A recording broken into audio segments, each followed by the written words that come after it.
Welcome to Your Daily Writing Habit, episode number 869. If you are writing a book or thinking about it, or maybe you've started writing your book but you need some help getting it done, you are in the right place. Good morning. Happy Writer Wednesday, everyone. I'm your host, Christine Whitmarsh. If you're looking for me online, look for Christine Inc., like that stuff we write with. Each day, I'm sharing with you the writing habits I've learned over my 20 years as a ghostwriter, book coach, and author. I have found that 3 things in particular have a huge impact on your success as an author, and they can even turn a quote-unquote non-author into a published one. Those 3 things are writing fundamentals, productivity, and mindset habits. And once again, good morning, everyone. Happy Writer Wednesday. Also, happy September. Each Wednesday here on the show, I share a quote that is pertinent to writing or being an author, all that other good stuff. I then find a way to apply it to your writing in the most actionable way possible. Here is this week's Writer Wednesday quote. But I'd be lying if I didn't say that every time you go to make a film, you're desperate to either do it better than you did it last time or to not repeat yourself. Paul Thomas Anderson. And that goes with today's lesson. I recently saw the 1996 film Hard 8 from the filmmaker I just quoted, Paul Thomas Anderson, best known for writing and directing Boogie Nights, Magnolia, and other great films. Hard 8 was Anderson's first feature film, and he made it just before Boogie Nights. And overall, it was a good movie, but clearly not at the level of Boogie Nights.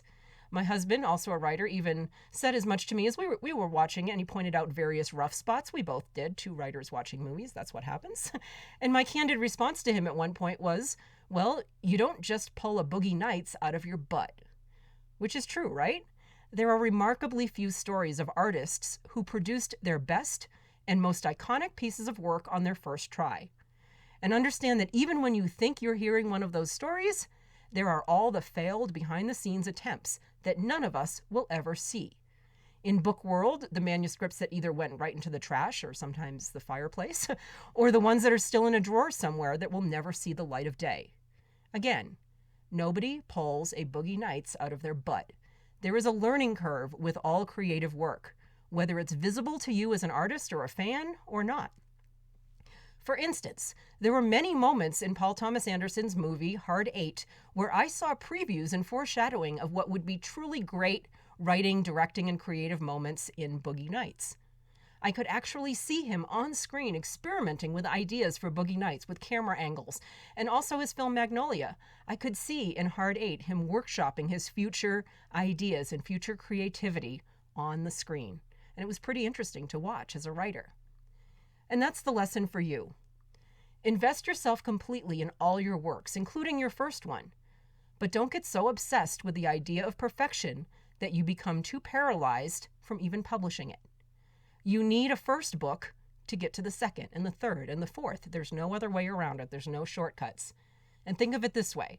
Maybe once one of your future work hits, your loyal readers and fans will go back to your first work and see those seeds of greatness. They'll see the journey of you as a work in progress, and they'll find fascination in how far you've come. Show your work. Reveal the journey. It's very inspiring to those, especially those at the beginning of their own journeys. Thank you for joining me here on Your Daily Writing Habit, where I am helping you write and finish writing an awesome book. And please drop by my Inc. Authors group on Facebook for motivation, accountability, book writing, publishing resources, and more. I always put the link in the show notes. Inc. Authors on Facebook. Until tomorrow, happy writing.